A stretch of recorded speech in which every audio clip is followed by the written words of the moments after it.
Hey everyone, welcome to the CTE 2020 Virtual Zero Emission Bus Conference. On behalf of all the speakers, panelists, and CTE, and the sponsors, we're really happy to have you with us today, so thanks for joining. I will start off with introduction. I'm Savannah Gupton. I'm a managing consultant out of the Berkeley office of CTE, and I've got a few housekeeping things for you and an introduction, and then we'll get to our panelists.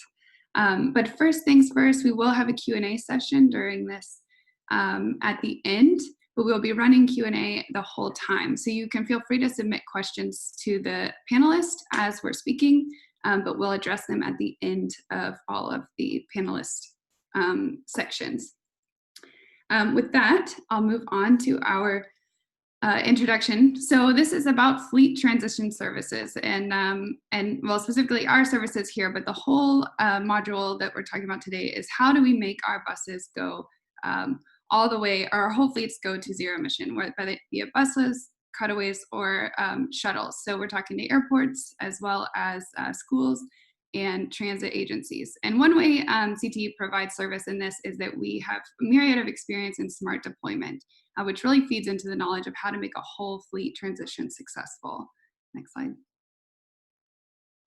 And you can see that this planning takes place across the nation. And this map is really interesting because we really only have one regulation that's driving it, and that's in California. But you can notice that all this transition planning is happening all over. And so that really speaks to the interest in adoption and demonstrates the admiration and desire for these vehicles everywhere, and cleaner air that goes with them. Next slide. So a couple things on transition methodology that I want to touch base on that many of these panelists will describe kind of their process, but this is CTE's, is that we really understand all of the things that change when you move to a zero emission vehicle. So service, how can we accommodate your blocking? How many buses do you need, in fact, and what does the technology mixture look like, as well as how does your fuel cost change and your maintenance cost change? And everyone knows that with zero emission vehicles comes a new set of infrastructure. And so we do also take into account the facilities and how many chargers do you need, or what kind of fueling station, hydrogen fueling do you need, and what is the best suit for a fleet as it scales up. And that all feeds into a total cost of ownership assessment and eventually a plan that covers all the things that really go into making your whole fleet zero emission. And we do that in a number of ways, but with respect to both technologies and what are the options for accomplishing your duty cycle. So we do focus on all BEV fleets as with depot charging, as well as battery electric fleets with on-route charging. In addition, we can look at mixed fleets, so battery electric with fuel cell electric bus solution, so multiple kinds of buses in your fleet, and then an all fuel cell electric bus fleet. We move to the next one. So part of that is we all know that a battery electric bus is not necessarily a one-to-one replacement. And so we really dive into your service as a fleet operator to see where we can make the technology work and how we can accomplish the service as is. And that can drive your fleet composition into a technology split, as I mentioned before, or some solutions like on-route or additional buses. And so that's a big part of the zero emission bus conversation, is how we make these buses do what we need them to do and keep service the same. So we'll be discussing that in the panel as well. Next slide. Some of you may know that there are innovative clean transit rollout plans circulating. Long Beach will discuss theirs today. I know that Sunlight and AC Transit both have some out, and that is an answer to CARB, California Air Resources Board legislator. And that describes a lot of the components of a fleet transition and how it serves disadvantaged communities, how you accommodate training and purchasing, and how you're really going to reach a 100% zero emission goal. And that also is a partner, if you are in California, to a CTE ZEB transition master plan. And those incorporate all the methodology, that TCO, total cost of ownership, that I discussed before, as well as how you can drive forward your planning and change your facilities over to meet the moment of zero emission. vehicle fleet. Next slide. So that was a quick little rundown, and mostly just want to welcome the panelists here. We have a keynote speaker, Mr. Nicolas Pocard from Ballard. We'll have panelist Miss Tracy Beidleman from Long Beach Transit, panelist Ashwin Naidu from San Jose International Airport. I'm Savannah Gupton moderating, and we'll have panelist Raymond Manalo from Twin Rivers Unified School District, as well as Todd Berven from the University of Georgia. So without further ado, I will hand it over to Nicolas Pocard. Thank you very much, Savannah, for the introduction. And I want to say hello to everyone. It's great to have, I can see, a very large group of more than 400 people. So thank you very much for your time today. We are very pleased at Ballard to be part of the CT ZEB conference. It's a great event which gives an opportunity to really look at where we are today in this transition to zero-emission bus fleet. So as you know, at Ballard, we have been working on fuel cell engine for the past, I say 20 years. We are a technology developer. We make fuel cell power modules, which are integrated into a fuel cell vehicle. Just to start, I think today, zero-emission buses are even more needed than ever. When you have looked at the impact of air pollution on health, and I think the COVID crisis was a really good example of how severe air pollution can affect our health. I think we need, to move to zero emission. The impact of climate change and what you are seeing now on the west coast of the US is a really good illustration of we need to move to zero emission. We need to decarbonize transportation, and transit is one of the elements of this mission. So having more transit and cleaner transit is more than ever needed. Next slide. So what I'd like to do today is just to focus a little bit about fuel cell electric buses. Today there are two technologies, and the conference is about really showing that what both battery electric and fuel cell electric buses can bring. So I'm going to focus here about really the fuel cell electric buses. And as maybe some of you do not know, that a fuel cell bus is an electric bus. It's sharing all the same components on the battery electric bus with electric drive, and 90% of the components are the same. The only difference is energy is not stored as battery. You have a small battery on a fuel cell electric bus to store the energy from the brakes, but most of the energy needed to operate the bus is stored on the hydrogen tanks, which are on the roof of the bus. And then, so when you have a very large amount of energy, up to sometimes 1,200, 1,300 kilowatt hour of energy stored, very lighter. And then that energy is going to be converted to electricity by the fuel cell, and then electricity will be used to move the bus, but also to provide energy, to provide cooling or heating into the bus. So you have a lot of energy, which is available for the bus, but all the rest of the components are electric bus. You have a small battery, and a fuel cell is your onboard power generator. Next slide. And so today, there are over 3,000 fuel cell electric buses in service today, in transit service around the world, in China, in California, in Ohio, in Michigan, or across Europe. So fuel cell buses have been on the road for more than 20 years now. So it's a proven technology, it works. There are actually 25,000 fuel cell cars and trucks also on the road. Fuel cell buses have accumulated millions of kilometers in service. And today, fuel cell technology is very reliable. The availability of a fuel cell power system is over 97% today, so even higher than some of the CNG engine. Fuel cell system, large fuel cell stack itself has a lifetime of over 30,000 hours and can be refurbished at the end of its life. So it's possible to continue extend the lifetime by just refurbishing the fuel cell system. And today, a majority of bus OEMs are offering fuel cell electric bus as a standard option of the zero-emission platform. In the US, New Flyers, Eldorado are both offering 12 or 16 foot, 12 foot or 16 foot articulated fuel cell electric buses. And those buses have been tested in Altoona and available today in the US. Next slide. So why fuel cell buses? I think fuel cell buses complement electric buses in a portfolio of tools that transit agency have in order to migrate their fleet to zero emission. Fuel cell buses provide a longer range, 250 to 300 actually in OCTAs, a bus you have here from New Flyer, which was tested in Orange County, and they managed to prove that they can operate up to 350 miles of operation. So extended range, so you can operate on every route, any route, on any different operating conditions, from winter to summer. Because of the extra energy you have in the storage of hydrogen, you can also operate the bus and maintain the temperature in the bus during different conditions. Very quick refueling means that your bus can be operating in different shifts. It takes 10 minutes to refuel a fuel cell bus. No impact on the weight, on the actual weight, because of a very large battery. You have a small battery, and hydrogen carries the rest of your energy.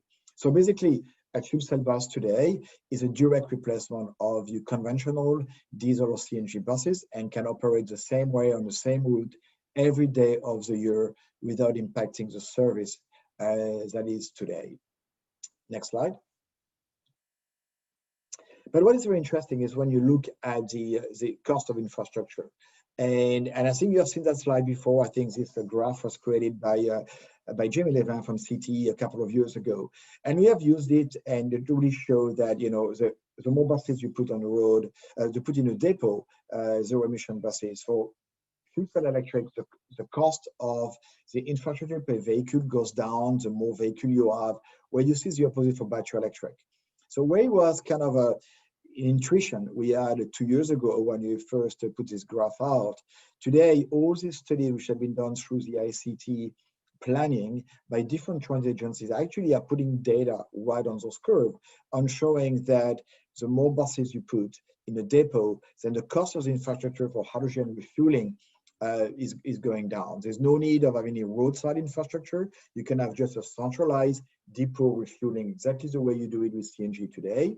And hydrogen is safe, simple in the sense that when you do your planning in terms of costs and how much it will cost to operate the operating costs in the future, you can start to see that hydrogen comes in dollar per kilogram, and so that's very easy to on the bus use a certain amount of kilogram of hydrogen per day, so it's very easy to predict the operating cost of the vehicle. And like there's no demand charging, it's all fixed cost. It's much easier to understand. Next slide.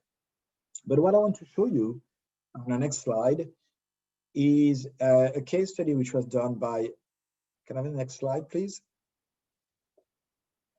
Okay, thank you.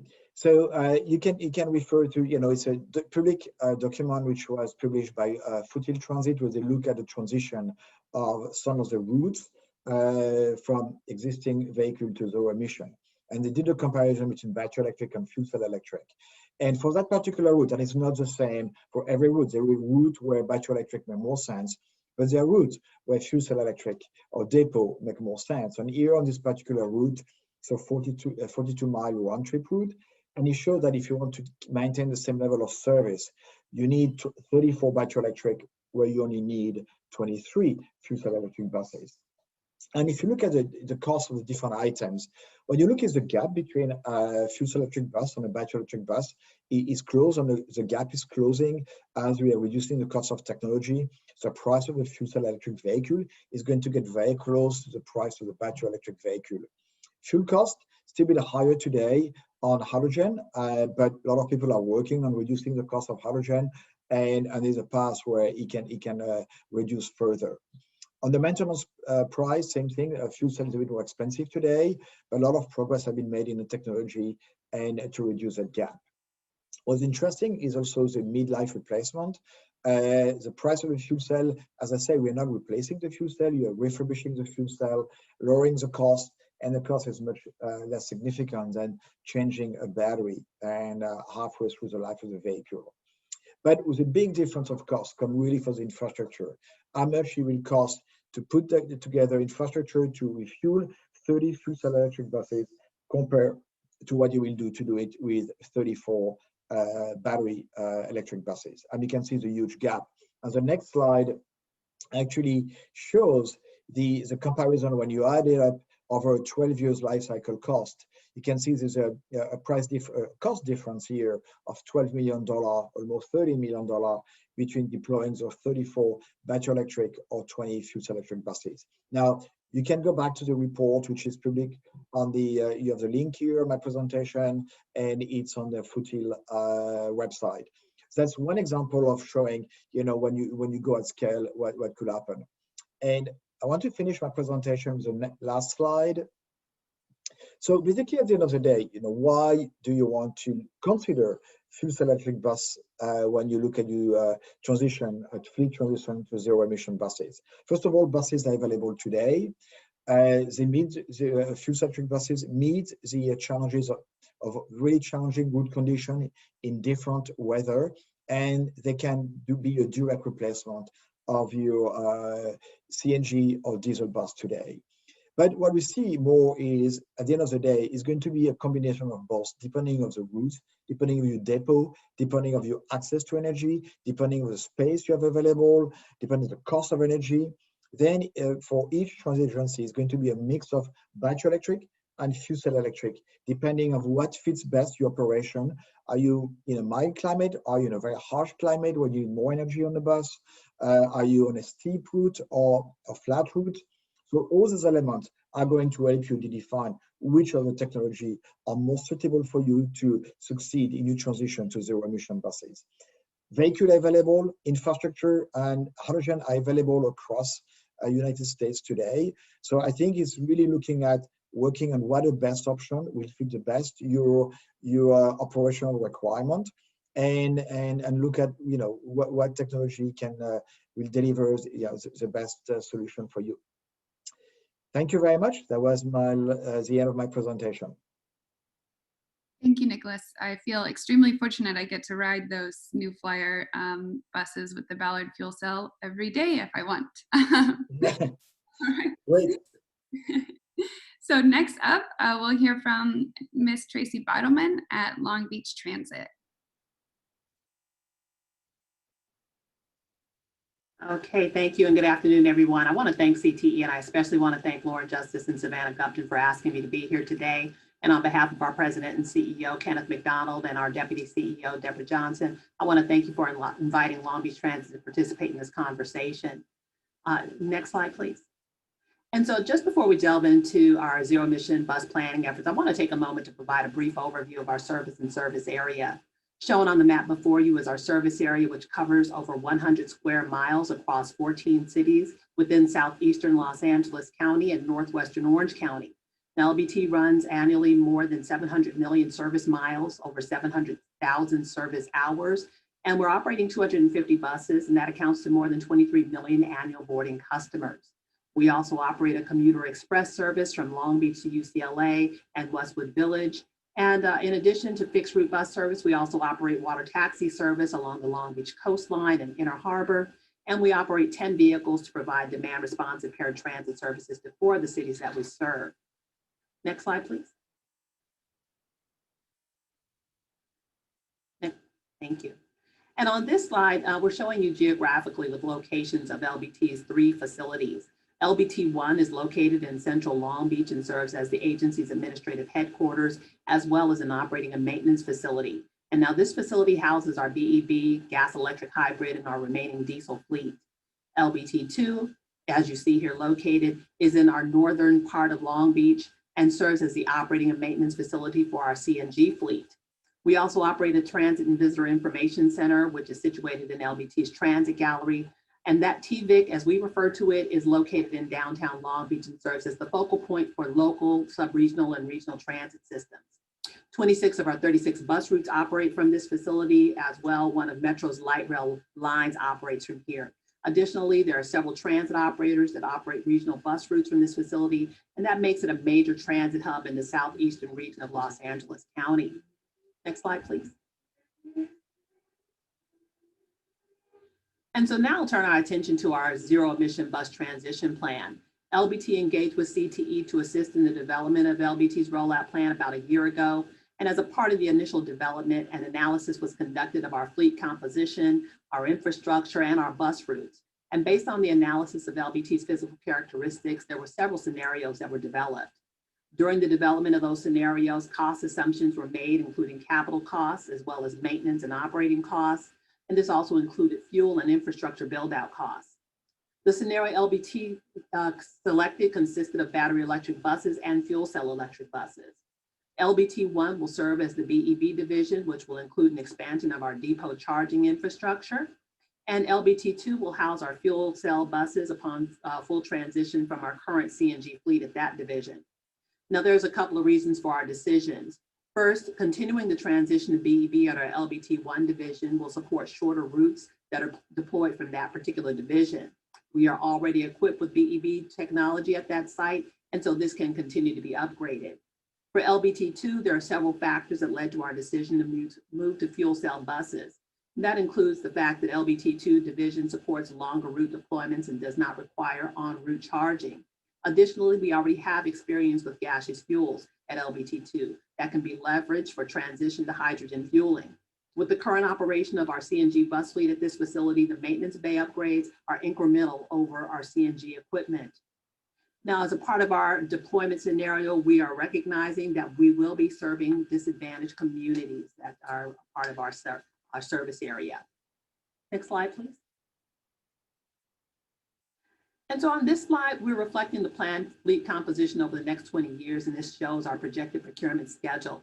Looking at the first bar identified as 2020, you're going to see that we have our current fleet composition, which includes 13 diesel buses, which are reflected in red. Orange reflects 125 CNGs. Purple reflects 77 hybrids, and green reflects 10 battery electric buses. Now, this represents our current active fleet, as we do have a combination of diesel and hybrid buses that we use for our contingency fleet. We made a commitment nearly 4 years ago to purchase ZEBs upon retirement of our buses at the end of their useful life. And our plan is to achieve a fully electric fleet by 2030 with a combination of BEBs and fuel cell buses. Fuel cell bus purchases are slated to begin in 2025, and this is going to give us time to prepare for and receive supporting technology for the transit service delivery and maintenance teams. We currently have BEB procurements already planned, and one is in progress. In 2021, we will receive 14 battery electric buses after exercising our option with our current BYD contract. And we also have an active RFP on the street, which will provide us with BEBs in 2022, 23, and 24. Again, we plan to start acquiring fuel cell buses in 2025. Next slide, please. And this slide showcases the number of buses that will be purchased in designated years over the next 2 decades. This timeline demonstrates a bus procurement schedule for LBT bus purchases, which is needed in order for us to maintain our current service levels and achieve the energy demands of the service. It also reflects the 12-year lifespan of the current fleet and the first ZEB replacement cycle, as well as other ZEB replacements in the future. Next slide, please. And this slide shows the cumulative cost that LBT would incur over the next 20 years. If you look at the legend to the right, you're going to see the orange is reflective of infrastructure costs, burgundy is the fuel costs, purple reflects the maintenance costs, and blue reflects the bus capital costs. Now in 2025 and 2037, you see that there are higher spikes in costs, and this is due to the purchase of fuel cell buses aligning with the 12-year life cycle. Now, this also takes into account that we may have to fuel at alternative locations. For example, potentially fueling at the Port of Long Beach facility, which is in close proximity to LBT's current properties. Next slide, please. And finally, as a part of our plan, our transition plan, we considered a number of potential funding sources. And this chart reflects the several potential funding sources that LBT may utilize while making the transition to ZEB. It includes federal, state, and local considerations that may be formula-based or may be competitive discretionary fund type funding. Next slide. And that concludes my presentation. I look forward to any questions anyone has at the end. Thank you, Tracy. On behalf of CTE, it was an absolute pleasure to work with Long Beach on this plan. Next up, I would like to introduce Ashwin Naidu from San Jose International Airport. Thanks, Savannah, and definitely appreciate everything CTE has done and asking myself to kind of share San Jose's experience with fleet transitioning.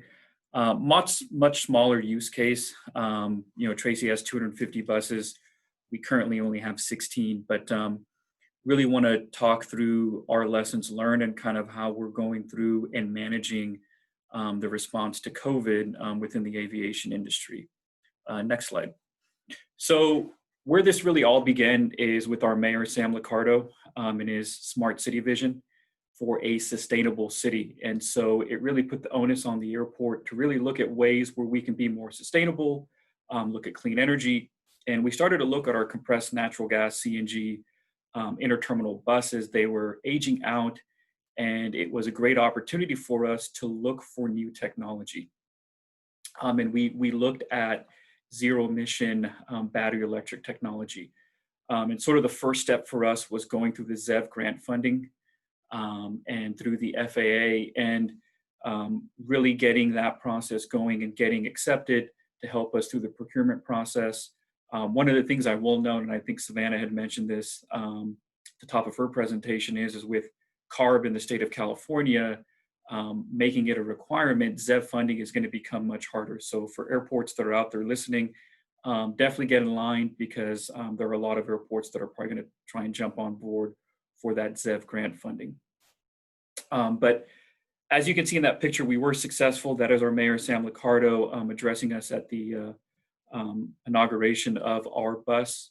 And one of the things that we really tried to do is to highlight the fact that we had CNG buses, but really we felt going to all electric buses was the way to go in the heart of Silicon Valley.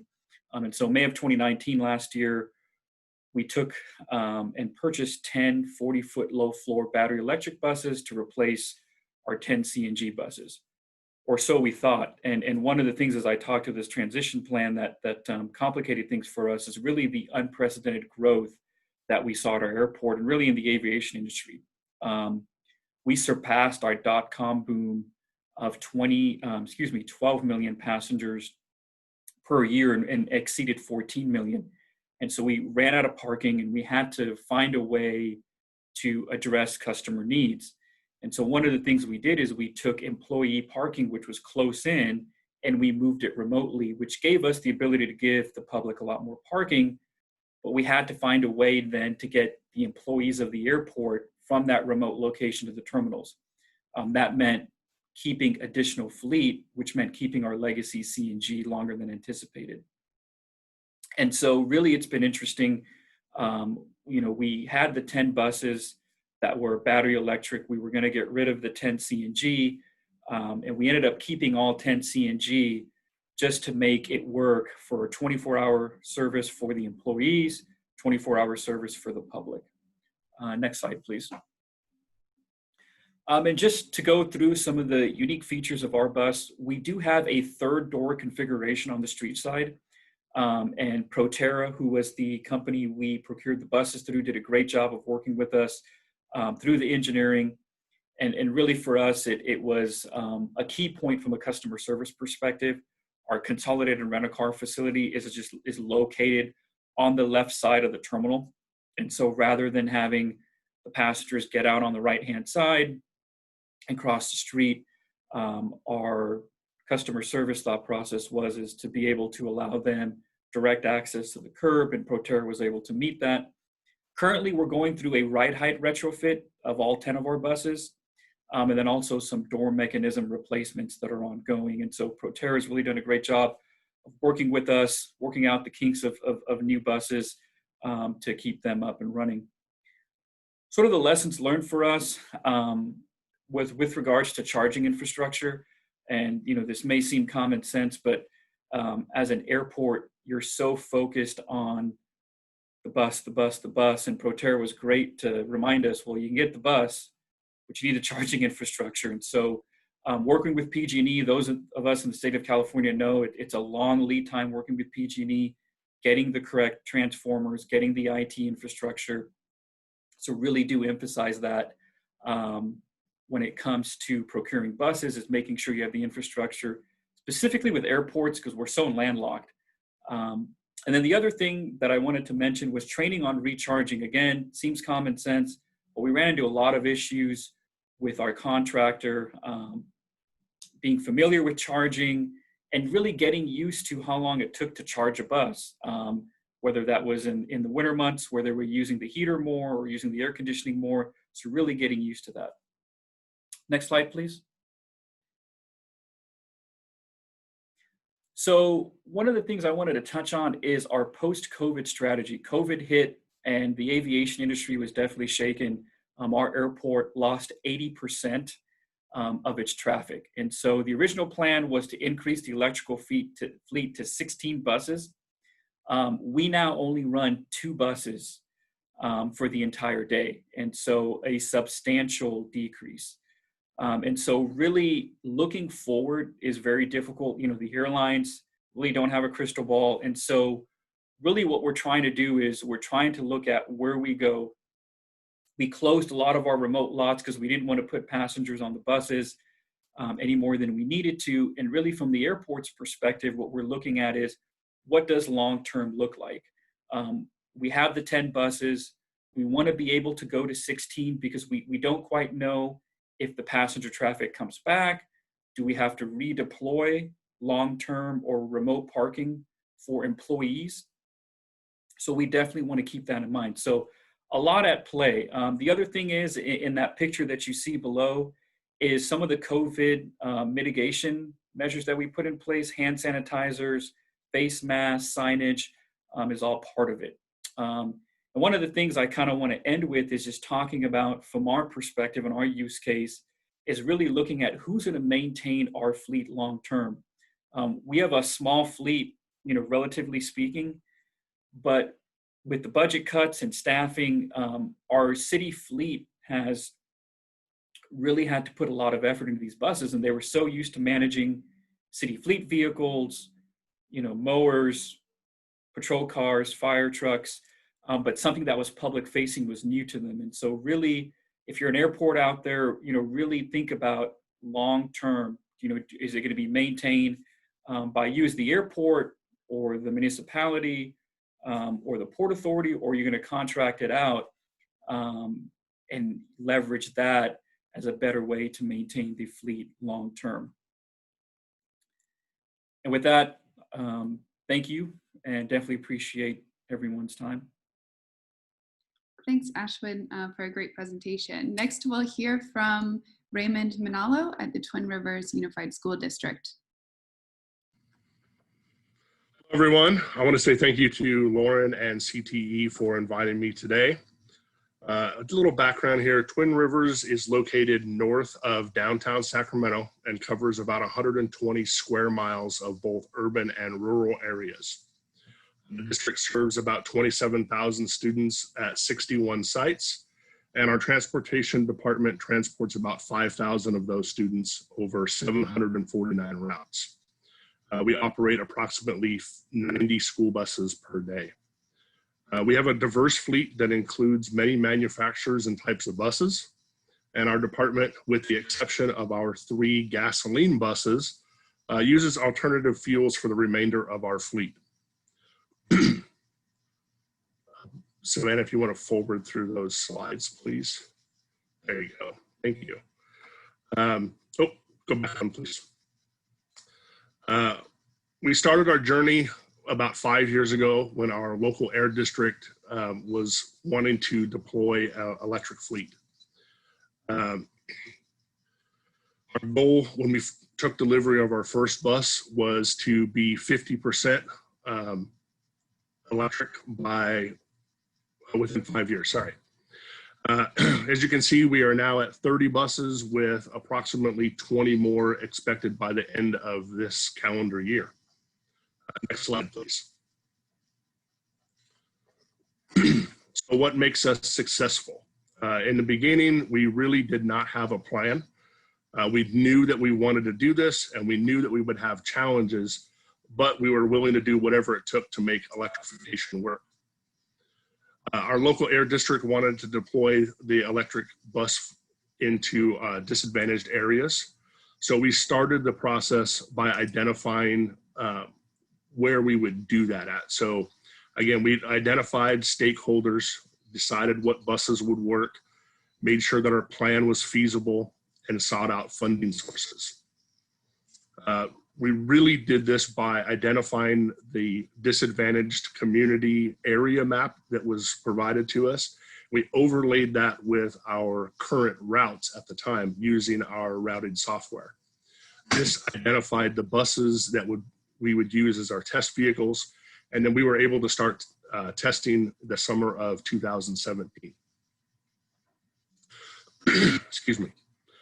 So is your plan feasible? How many buses do you plan to deploy? You have a goal in mind for the future of your fleet. And where do you put things at? Those are some of the things that you have to consider. There's a laundry list of things. So think long-term, and what does the next 5 to 10 years look like for your fleet? Future-proof your plan. Identify where you would put things like transformers and EVSEs. The photo here in the slide was taken before we started the project, and we had to revamp part of our yard to accommodate the electrics, and we're still doing that today. Think about the amount of power you currently have. If you're not sure, definitely start talking to your utility provider. What costs are associated with a project like this, and where do you get funding from?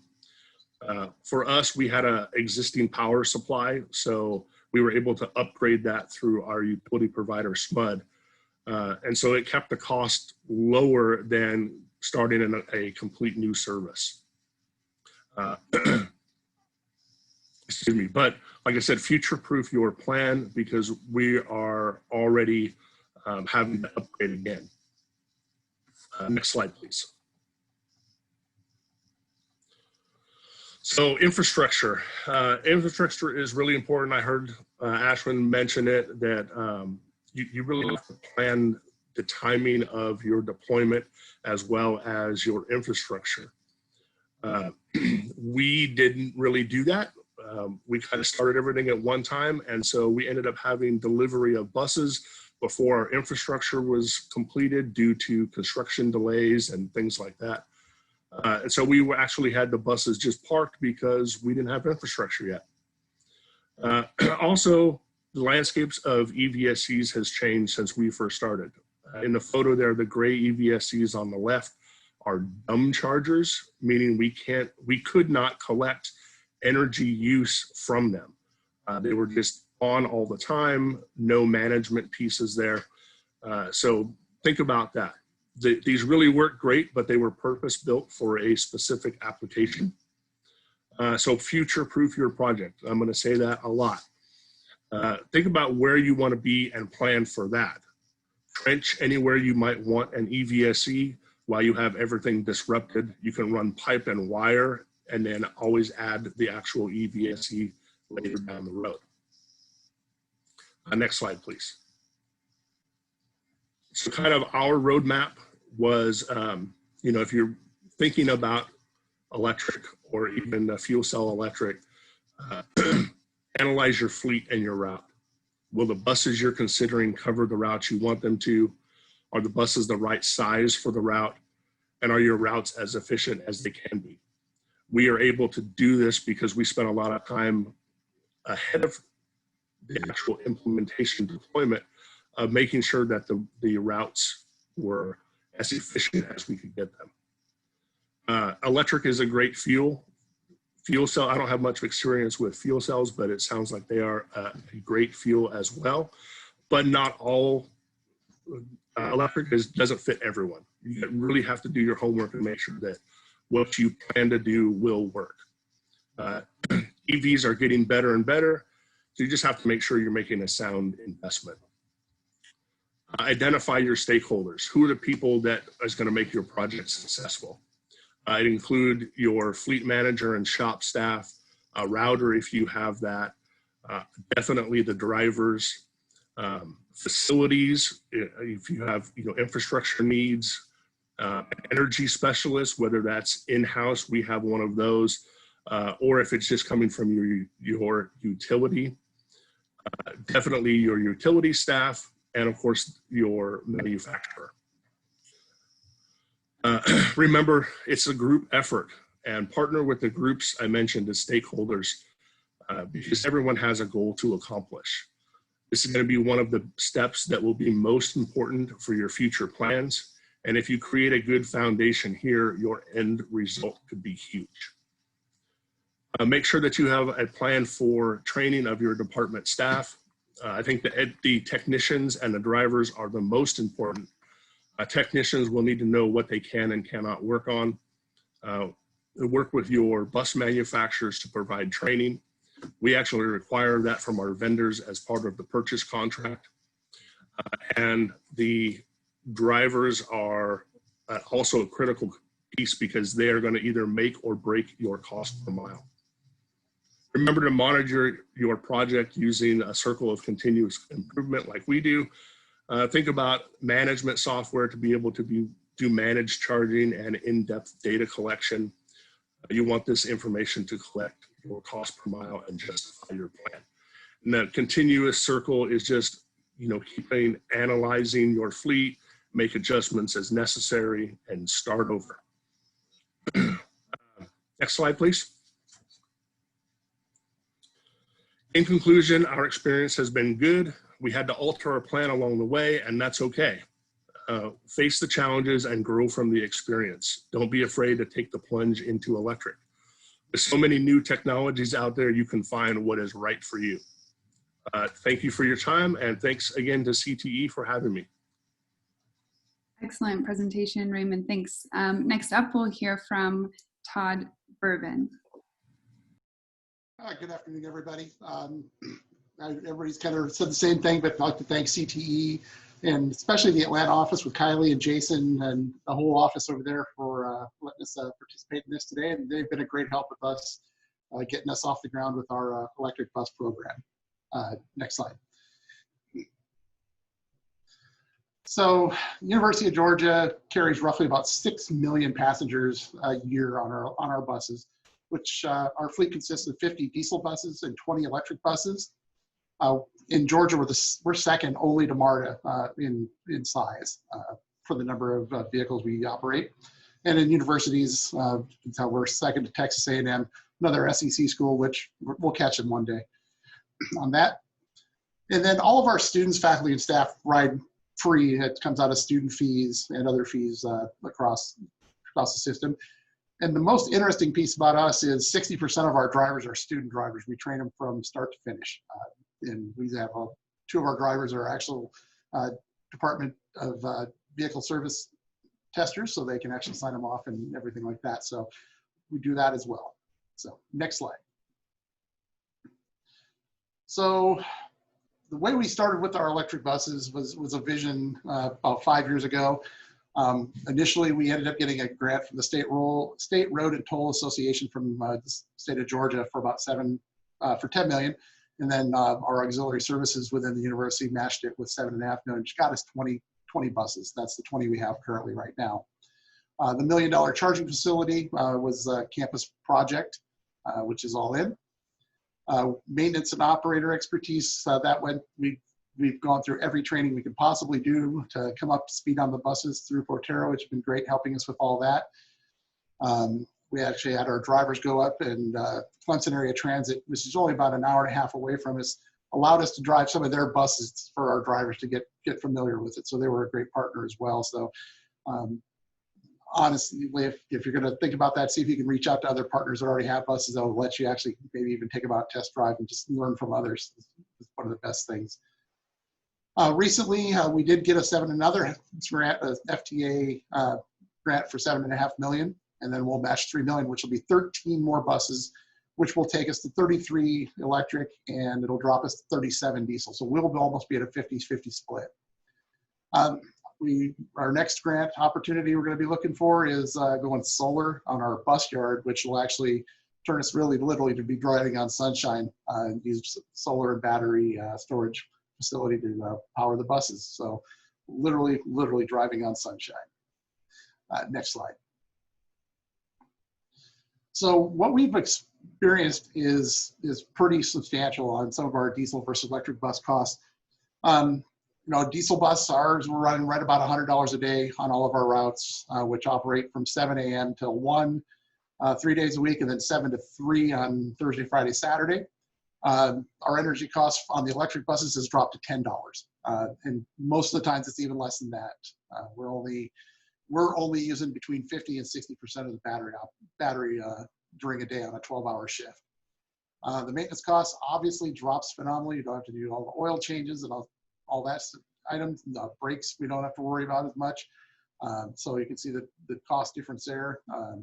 Emissions, obviously, go to zero is great. With ours, we have the dual drive motors, and they've been phenomenal. Our drivers love them. We've had absolutely no issues with the hills. If you've never been to the University of Georgia, it's there. I don't think there's a flat spot on campus, so it's pretty much up and down hills constantly. So it really, really works well with the hill climb. We don't have any issues getting up to speed. A couple of our routes we do have to take out on our little bit of a highway, and it is a pretty steep grade, and it will climb that without a problem. So we've learned how to drive those really well. And then, you know, the expected life on a diesel bus is generally 12 to 14 years. With electric buses, really, we don't know. We figure the bodies will have more issues than the engines, the motors at this point. So we're really looking forward to seeing how long they really last. The university doesn't like to, you know, change out buses too often.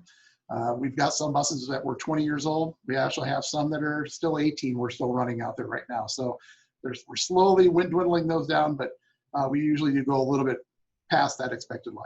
Next slide, please. So the benefits, obviously, with the environment and sustainability costs, the operating costs are much less. What we're really, really excited about is the research and engineering fieldwork we have with our students. Students are great to work with. We've got 4 capstone projects that are in process right now. And then there's 2 National Science Foundation grants that they've gotten as well that are working along with this. So we're really excited to work with our engineering school on those. Our buses are going to be set up for bidirectional energy. So if we have emergencies, we can power, you know, dorms or the dining halls or whichever we need to do in case of an emergency. The ride is lifelong, is great. I mean, the EV ride is just quiet. It's perfect.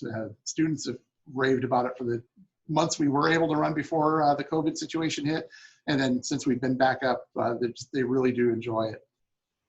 It promotes the University of Georgia in Georgia. I mean, we're a focal point in the state now.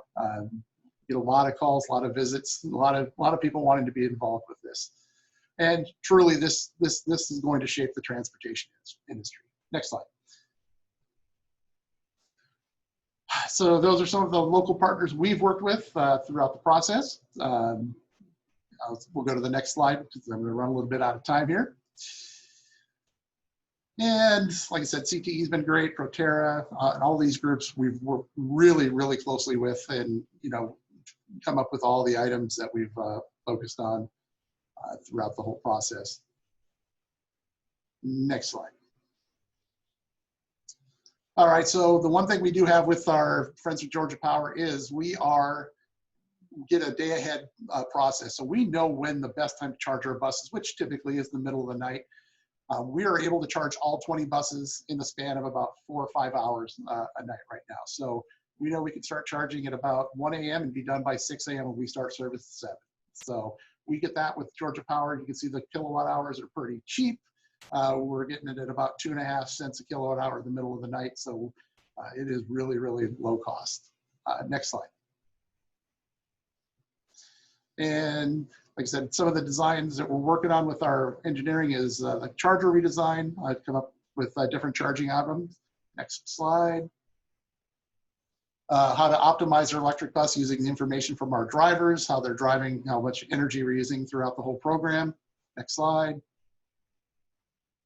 And then how to use the buses for electric emergency power. And then finally, the last program we're working on, next slide, is the redesigning of the charging facility. And that's the picture of our bus yard. We have 10 chargers on the yard with, 11 chargers on the yard, 20 buses. So we share a charger that bounces back and forth overnight. And that's our engineering, one of our engineering groups looking at the underside of the bus, getting the full detail of the bus. And that is the end of our presentation. Thank you very much for everybody. Appreciate it. Todd, thanks so much. We'll be moving into the Q&A session. So I'll ask all panelists to turn their cameras back on. And I am going to exert moderator power here and ask the first question to Todd and Raymond. So for Long Beach Transit and San Jose International Airport, their ZEB transitions are influenced a bit by a state regulation. UGA and Twin Rivers are not yet. Can you describe your entity's decision to go to zero and what motivates you to meet the challenge of a full fleet transition to ZEBs? And I won't volunteer you, so either one of you can go first. I'll go first. You know, for us, our board and superintendent, it was really about providing some clean air to our community. You know, of course, there's studies on, you know, the clean air towards the students riding those buses, but there's also pieces that really haven't been quantified yet, like the, of course, for the driver, the lack of pollution, increased air quality. There was a question about sound. There's a lot less sound inside the bus because there's no engine. And there's also the factors in our facility. The yard is cleaner. The technicians don't have to deal with a running engine while they're trying to maintain a bus. So it really just drives us for bettering our community, for ultimately our students, but really for the entire community. Great, thanks. Yeah, and then on the Georgia side, Athens lies just outside of the attainment zone. So we don't have to go through any of the emissions control or anything in this area like Atlanta does. But our previous associate vice president had the vision of going, you know, battery electric. We also have the vision of actually doing fuel cell at some point as well. And it's really about the environment. The students fund our buses with their student fees, so they had a lot of say in it as well. So we really work closely with our student government and the student body in whole to come up with the idea of the battery electric buses, and, you know, in going forward with student, like I said, with the fuel cell and the solar option. They're excited about it. When, you know, that's what we're here for. We're here for the students, and they want us to do something. We try to meet their needs. Great answer. Thank you. And I've got one for Nicolas here. A lot of interest in the fuel cell electric buses. So this one is, how does fuel cell electric bus TCO, total cost of ownership, compare with the conventional diesel buses? Today, like all the zero-emission buses, it's still more expensive. I think the main gap is really on the capex initial cost. As there's still a gap, you have seen, you know, price of a fuel cell bus is over $1 million with a bit of a volume less than $1 million, more around 900,000 when you get a volume of 40, 50 buses. But a diesel bus is around 450, 500, 550 for CNG. So there's still a gap here, and which needs to be addressed. You know, working on driving down the technology cost, but also its volume, production, integration to drive down the cost. We see in other parts of the world, like in Europe, where we are manufacturing more buses, then the delta between the cost of a diesel and zero-emission bus in general is much smaller. So I think the volume is going to drive that cost reduction. Great. Thanks so much. This one is for Long Beach, for Tracy. What is the procurement lead time you're expecting and planning for the fuel cell vehicles? And is it roughly the same as your battery electric purchase plan? Sorry, I had to unmute myself. So, you know, this is our new foray into fuel cell electric buses. I think we're going to be leaning on some of our peers across the industry as it relates to us understanding, you know, a scope of work for fuel cell buses. But I'm expecting, and we expect, that it probably runs around the same time period, 12 to 18 months, something like that, probably. Great. And this one is for Ashwin. Do you have any technology for managing smart charging and data monitoring at the charging level? So right now, not necessarily. We are working with Proterra on a beta version for both monitoring data for the buses and for charging. So that is something we are looking into in the future to collect that data and do a better job of watching how the buses perform and how the charging performs. And a follow-up on charge management. Tracy, you may have an answer to this one, but anyone feel free.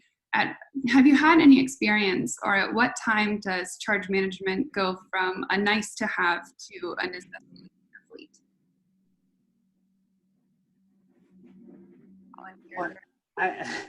I think for us, it is a necessity because we want to be able to ensure the charging that we're doing. But I'll let someone else answer that question too. For us, I think it would be more than just a nice to have. Yeah, for us, it definitely is too. Like I said, we're using our student fees as much as we can for, the costs across the board. So the less we use, the happier they are. Great. All right, and then one for Raymond here. So we discussed V2G, vehicle to grid services, with your group, and someone would like to know: are you working with the utility to sell back the services, or how does that partnership work with the utility? Yes, no. We are currently working with our provider SMUD to develop a plan to be able to do V2G. The buses are equipped to do that. The charging infrastructure is equipped to do that. But there's some logistics that still need to be worked out. If your utility is quote unquote using up the battery storage, because they do have a life cycle, who pays for that in the long run? So there's still some things that need to be worked out, but the possibility is there. We're working on a pilot program right now. Great, thanks so much. All right. So Nicolas, I've got another one for you in regards to fuel cells. Yes. Someone was asking, you had a midlife overhaul or maintenance number on your last slide, and someone was asking, how long do the fuel cells last, and what is the cost per kilowatt hour for the fuel cells? So the fuel cell is been designed to last for 12 years or 16 years as the lifetime of the bus. So the fuel cell engine, if you want. Now the fuel cell itself, the stack, probably need to be refurbished around, depending on how many hours of operation you have. I would say around between 6 to 7 years, depending on how many hours the bus operates every day. And then when you do that operation, basically it's probably 2 or 3 hours time where we're going to replace the fuel cell stack, put a new one, and then the old one is refurbished. We change the membrane, and it can go back to another bus of the fleet. So, but roughly, the system as a whole has been really designed to last the entire lifetime of the vehicle. Now, to answer your question, the cost, fuel cell, we talk about the cost per kilowatt because it's an engine, so not kilowatt hour.